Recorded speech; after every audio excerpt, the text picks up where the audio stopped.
Hey Christina, it's Cass here at Rally Subaru. So I have this 2016 Subaru Outback Limited with tech that I'll just do a little video on here for you, just so you can kind of get a feel for it.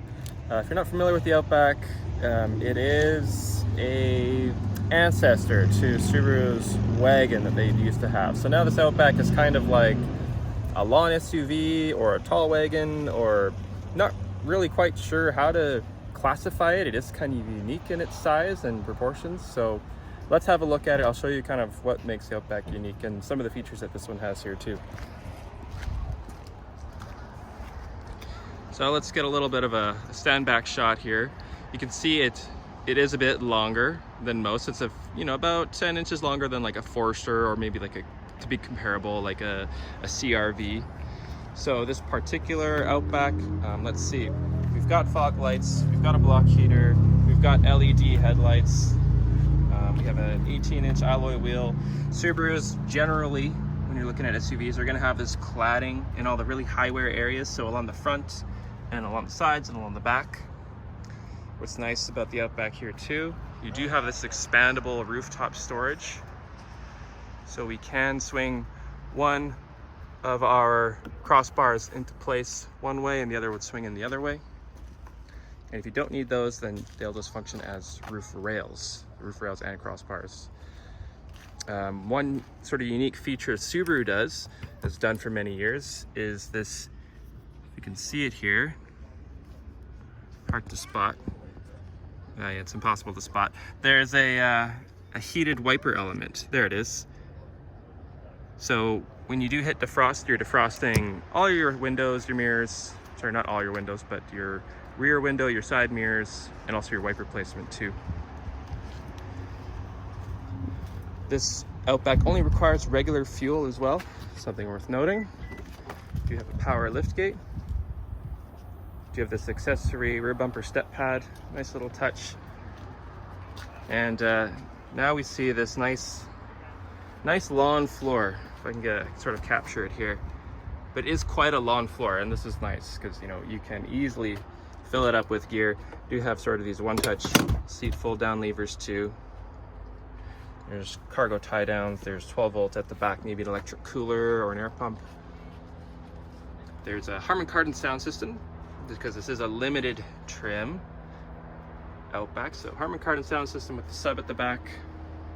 Lots of storage. There's room underneath your floor as well for a few roadside items, your spares underneath as well, and there is room here to store your cargo cover if you want that out of the way. Let's have a look in the back seat. So seats fold nearly flat, and they are reclining rear seats too. So if you're in the back, you can actually kick back. I can give you an idea how much recline we get. It's enough that your head will actually rest leaning back. It's actually pretty comfy. You do get heated second row as well as our own vents in the back here too, with some seat back pockets. Perforated leather material throughout. You've got perforated leather on the door sill, and just sort of a matte wood trim throughout. The Outback is a bit more upscale within the Subaru lineup. That's why you'll see some more sort of classy elements, a little bit different design language. 2-position driver's seat memory. Our steering responsive headlight. We do have blind spot detection as well. Lane departure warning, forward collision mitigation. We can even set a memory lift gate height too. If you have like maybe a canoe or something on top, maybe a low garage, you don't want your lift gate to open all the way. And let's have a look inside here. So you do get the 3-position heated seat. Nice large storage cubby within. We have what Subaru calls a ratcheting style headrest. So I really like this feature. You can just dial in a little extra support if need be, and we just give it a click and it snaps back. There's our sunroof. Spot for sunglasses. Auto dimming side mirrors with the blind spot detection, and auto dimming rearview mirror with,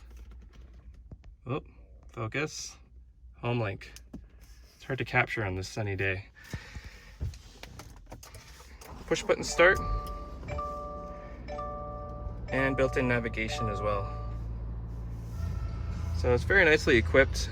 I've no doubt you'd be comfortable driving in this on your commute and heading out to the acreage. So you let me know what you think of this.